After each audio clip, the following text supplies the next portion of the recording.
اچھا لباس پہنوں. میں قیمتی نہیں پہنتا ہوں، قیمتی لباس نہیں پہنتا، اچھا وہ کدھر گئی موطا؟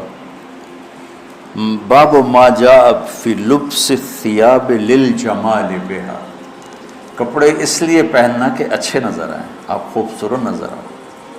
سبحان اللہ.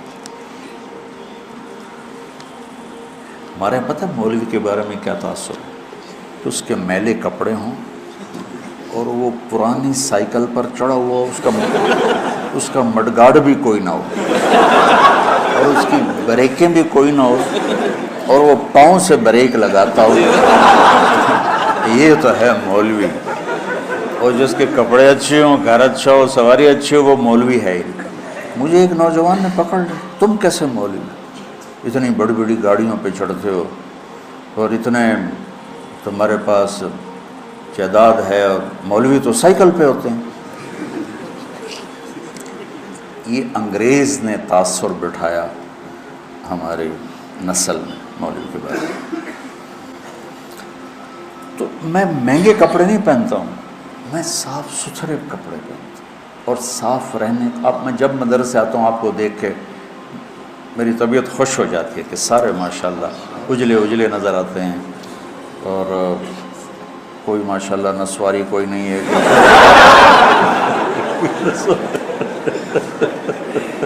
سارے صاف ستھرے خوشبودار تو اچھے لگتے ہیں. اور خاص طور پر جب آپ گھر جاؤ جن کی شادیاں ہیں، بہت اپنا خیال کرو. حضرت عبداللہ بن عباس نے فرمایا انا اتزین لزوجتی کما احب ان تتزین لی. حضرت عبداللہ بن عباس نے فرمایا جیسے میں چاہتا ہوں میری بیوی میرے لیے میک اپ کرے، میں بھی اپنی بیوی کے لیے میک اپ کرتا ہوں. اور اللہ کے نبی نے اللہ کے نبی نے واضح فرمایا تزینوا لنسائکم، اپنی بیویوں کے لیے زیب و زینت اختیار کرو. یہ عین دین ہے، اگر اللہ نے دیا ہے تو. یہ ایک حدیث ہے کہ ایک صحابی کو بھیجا، وہ گئے ہوئے تھے اونٹ چرانے. ثم ادبر یذهب فی الظہر وعلیہ بردان لہ قد خلقا. وہ جب صحابی واپس، پیچھے لمبی حدیث ہے، صحابی واپس آیا تو 2 پرانی چادریں ان کے اوپر تھی. فنظر رسول اللہ صلی اللہ علیہ وسلم الیہ فقال اما لہ ثوبان غیر ہذین. تو آپ نے کہا اس کے پاس اور کپڑے کوئی نہیں ہیں، اس نے سے پرانے پہنے ہوئے ہیں. قلت بلا یا رسول اللہ لہ ثوبان فی العیبۃ کسوتہ ایجاہما. میں نے کہا یا رسول اللہ اس کے عیبہ، وہ بیگ کو کہتے ہیں، بیگ عیبہ، یہ چھوٹا بیگ حقیبہ، اس کے بیگ میں ہیں کپڑے 2، میں نے اس کو دیے ہیں. تو قال فادعوہ فمرہ فلیلبسہما. اپنے فرما سے بلاؤ اور اس سے کہو کہ وہ کپڑے پہنے.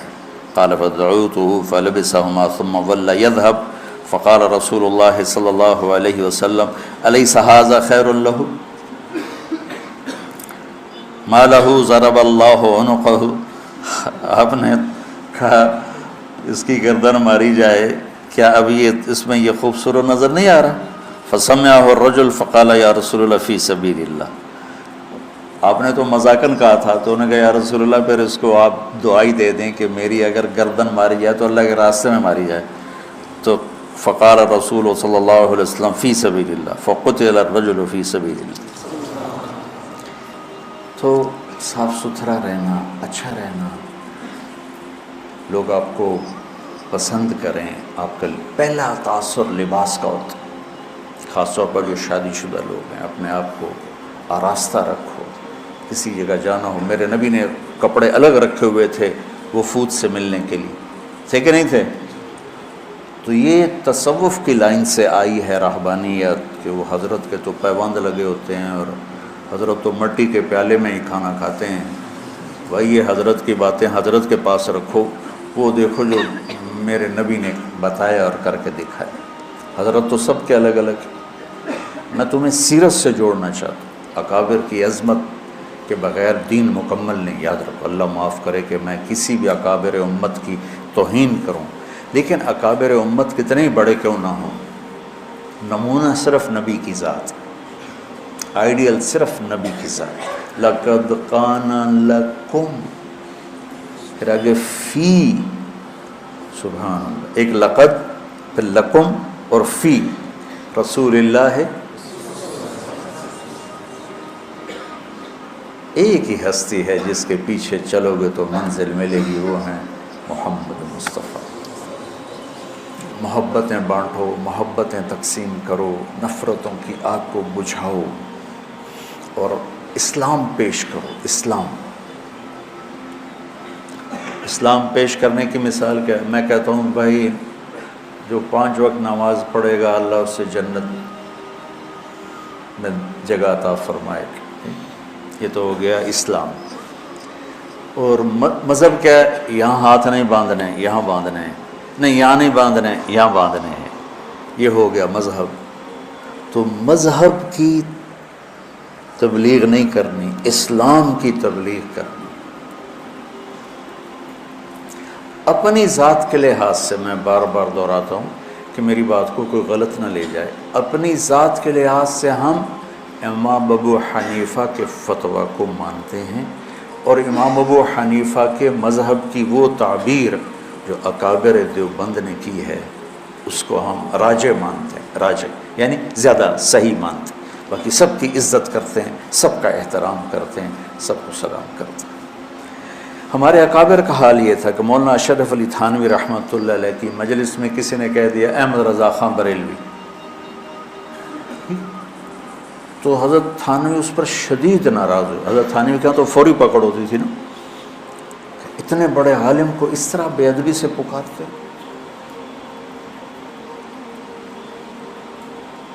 ہم تو اپنے اکابر کے ہی سیرت اور اخلاق نہیں جانتے کہ انہوں نے کس طرح سلوک کیے.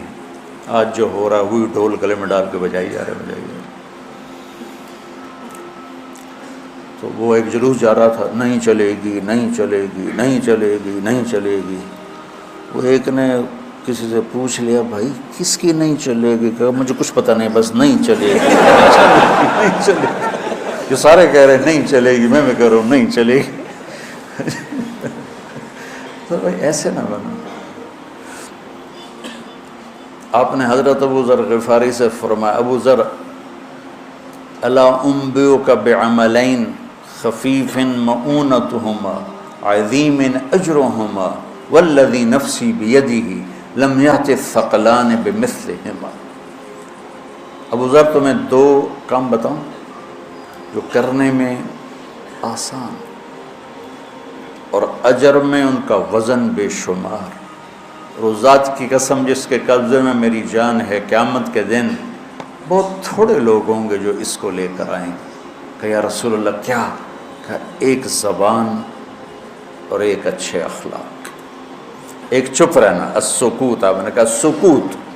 آپ کا سکوت سے مراد یہ نہیں تھا کہ بات ہی نہ کرو، شر میں تمہاری زبان ساکت ہو جائے، اور اچھے اخلاق.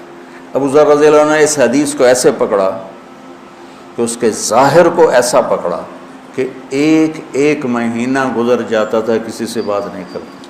ایک مہینہ، اتنی احتیاط فرمائی. اور پھر اللہ کے نبی نے کہا کہ میرے صحابہ میں 4 آدمی ایسے ہیں جن سے اللہ پیار کرتا ہے. وعلی منہم وعلی منہم وعلی منہم. آپ نے 3 دفعہ فرمایا اور علی ان میں سے ہے، اور علی ان میں سے ہے، اور علی ان میں سے ہے.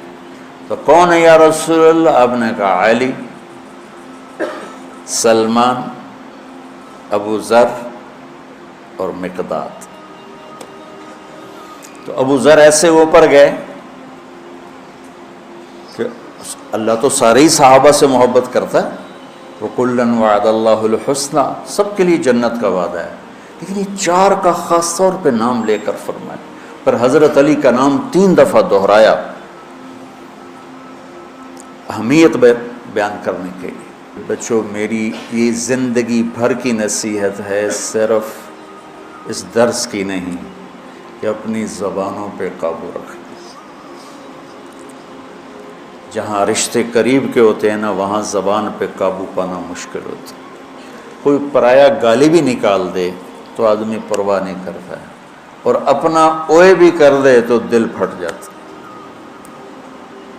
تو اپنوں میں پھر خاص طور پر بعضوں کی شادیاں ہو چکی ہیں، بعضوں کی ہوں گی، بیوی اور خاوند کے رشتے میں بچوں محبت کو باقی رکھنا اور حسن سلوک کو باقی رکھنا اور میٹھے بول کو باقی رکھنا، یہ تمام رشتوں میں سب سے زیادہ اہم اور افضل ہے۔